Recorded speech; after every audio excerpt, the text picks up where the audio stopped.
3 weeks into my preparation for the 2020 Lagos City Marathon, and my training routine started taking a serious toll on my body. For someone who had not run in like forever, here I am punishing my body and pushing myself to go running 6 days a week. It wasn't until the 3rd week of training, after punishing myself like this, that my wife said to me, you know what, let's get away and just go somewhere and rest for 3 days. Those 3 days of rest were exactly what the doctor ordered. I tell you, I get back to training and running and it's like I have a brand new body. I was punishing and pushing myself to run faster, but after resting, the running time I had been trying to surpass without success, I did with ease. That whole time was a big and huge revelation to me, that to be a high performer, to be the very best version of ourselves, to accomplish those goals that we have set, we need to take out time to rest. This is for people like us especially, that many times want to view rest as an interruption or as a distraction. We are so proud to wear that badge of being busy on our chest. We are too busy to rest. But one way that I view rest is like the person that has taken out time to go and sharpen his cutlass or sharpen his axe so that he can cut down that tree he wants to cut down in a faster and an easier way. That's the way I view rest as. You've taken out time to go and sharpen your axe, to go and sharpen your cutlass. You come back and you are able to cut down that tree faster and easier, while the other person that didn't take out time to sharpen his or her axe is right there still cutting down the tree. You have cut down yours, you have even chopped it up into smaller bits, you have taken it home and you are doing other things with it, and that person is still there exerting time, exerting energy, feeling like they are very busy, feeling like they are doing a lot of work, but really accomplishing nothing. I'll never forget what Tim Ferriss said in his book, The 4-Hour Work Week. He said being busy is actually a form of laziness. Lazy thinking and indiscriminate action. Focus on being productive rather than being busy. And that's what it is. If you really check, I've seen scenarios where people claim they are so busy, they leave very early for work in the morning and do not get back home until very late at night. But the interesting thing that I've discovered is that if you visit them within that period of their busyness, you will find them at various times within the day chit-chatting with their colleague at work.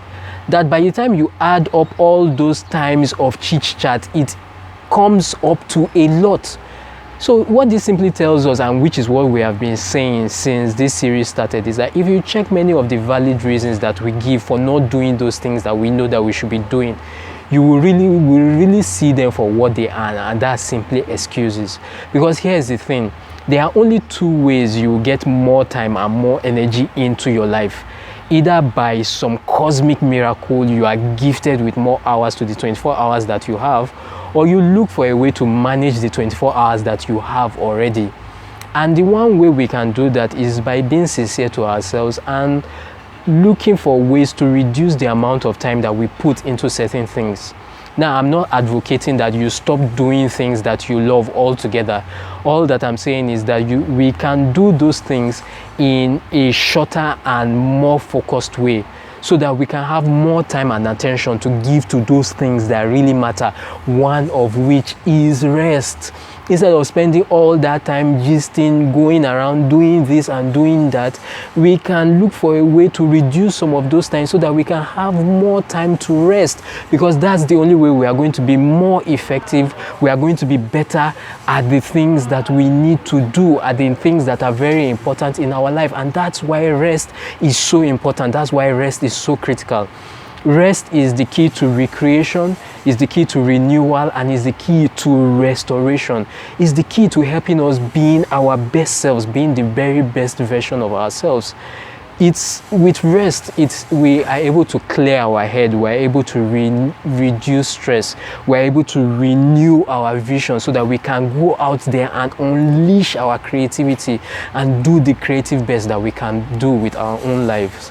One thing that I need to quickly mention though is that rest is not necessarily a time where we just do nothing. That's why you find out that people can go on leave from work, get back to work, and still do not feel re-energized or reinvigorated. Why? Because there were no deliberate and conscious activities to renew themselves. So while rest may involve sleeping, lying around, eating good food, it's not just limited to that. It's about the deliberate and conscious activities that we do to renew ourselves. It's about interrupting our regular routine so that we can feel renewed. That's why it's always advised that you go to somewhere new, you travel, go on vacation, leave your regular environment, go to somewhere new so that you can actually feel renewed. Go to somewhere beautiful and creative so that you can actually experience recreation. You know, rest is so important that scriptures records that even God himself took out time to rest, not because he needed it, but to establish a pattern for us to follow.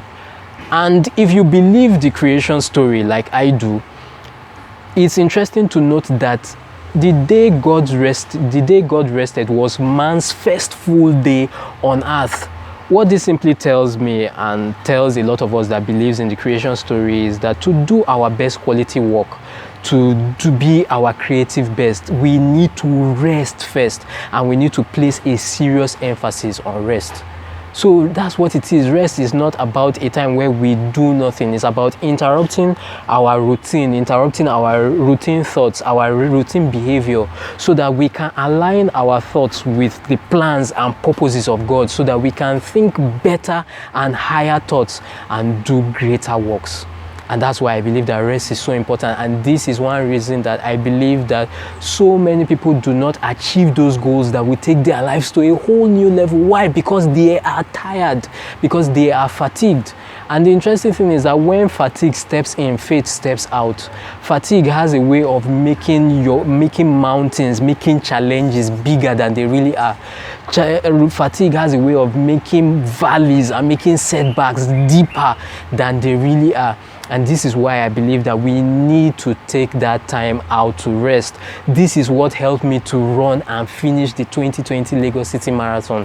Taking out time to rest between my training days.